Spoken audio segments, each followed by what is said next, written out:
Hello, conscious collaborators. This is an article about Ho'oponopono. If you've heard of Ho'oponopono or know anything about it, you most likely have heard of Dr. Hew Len. I first heard of Ho'oponopono by a book by Joe Vitale and Dr. Hew Len.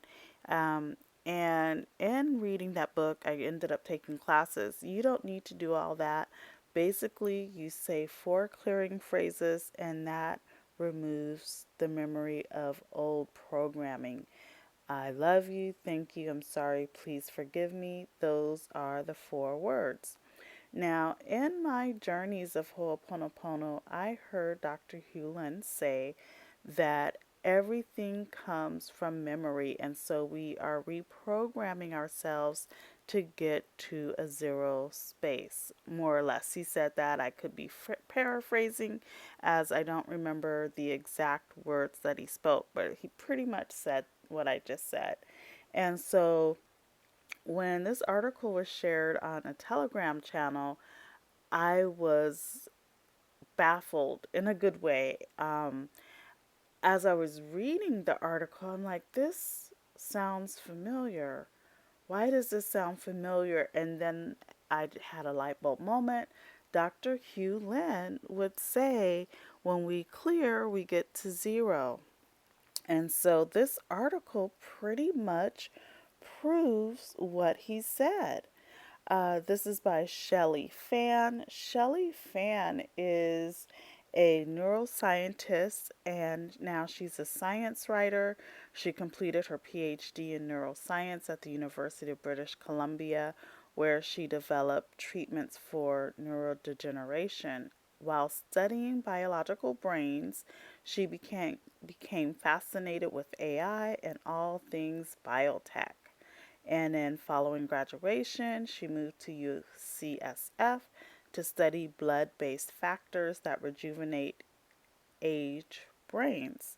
She is the co founder of Fantastic Media, a media venture that explores science stories through text and video. And she runs an award winning blog at neurofantastic.com.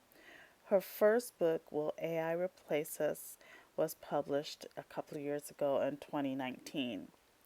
So she seems very accomplished in her field of neuroscience. And so I want to read this article to you because it's like Dr.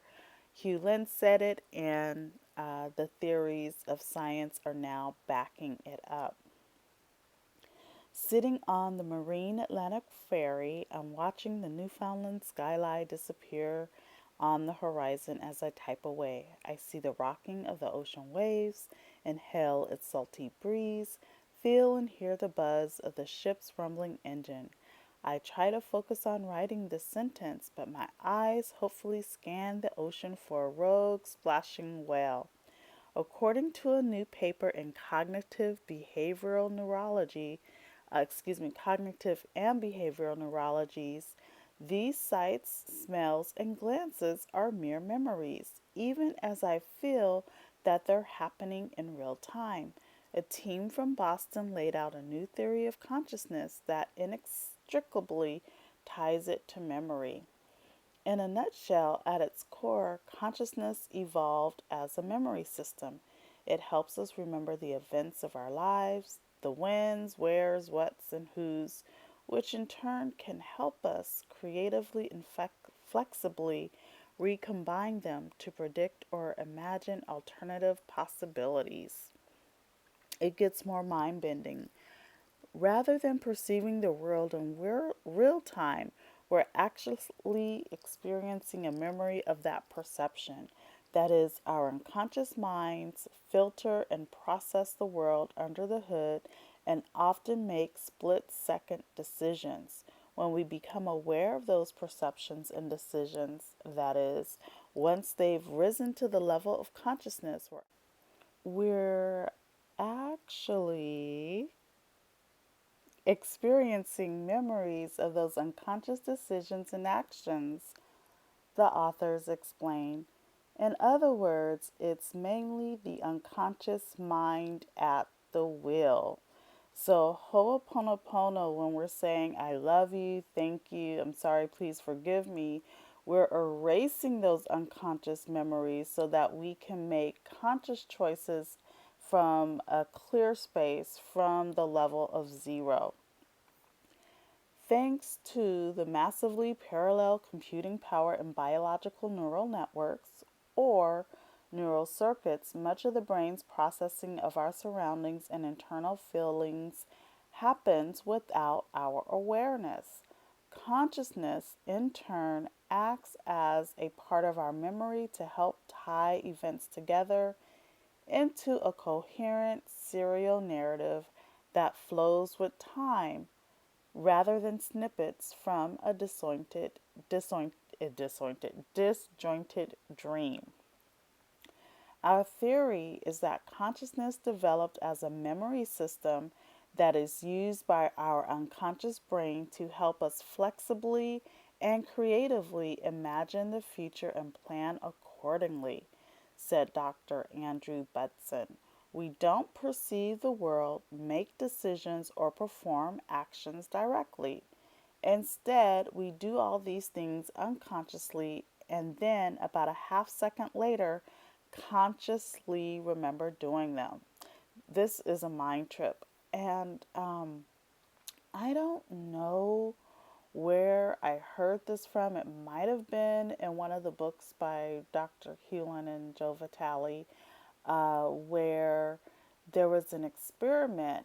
And in that experiment, it was found out that we are actually making decisions based on past programming, based on our unconsciousness.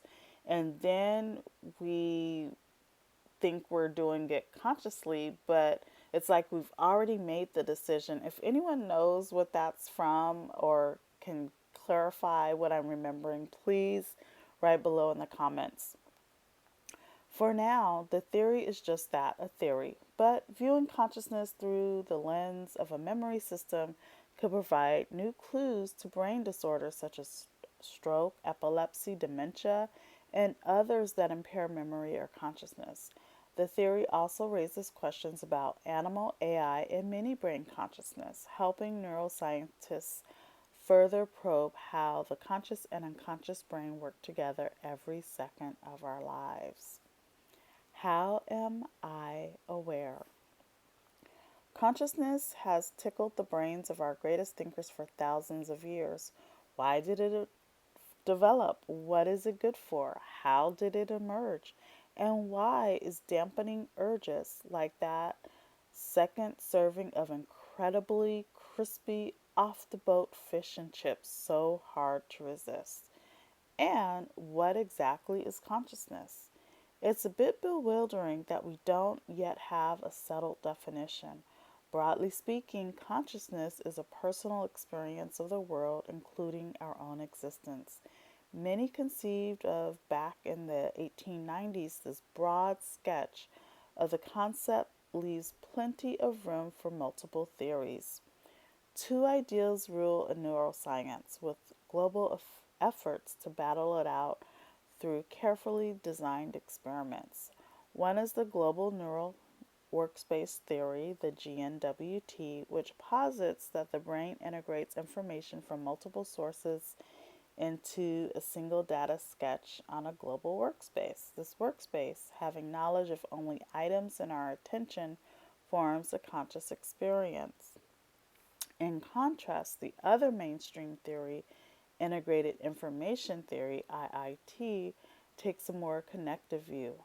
Here, consciousness arises from the neural architecture and interconnectedness of brain networks.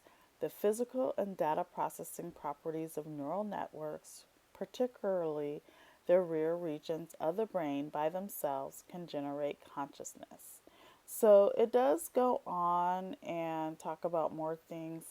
If you are interested in this article, I'm going to link it down below. And I hope you're having a good day wherever you're at in the world. Bye.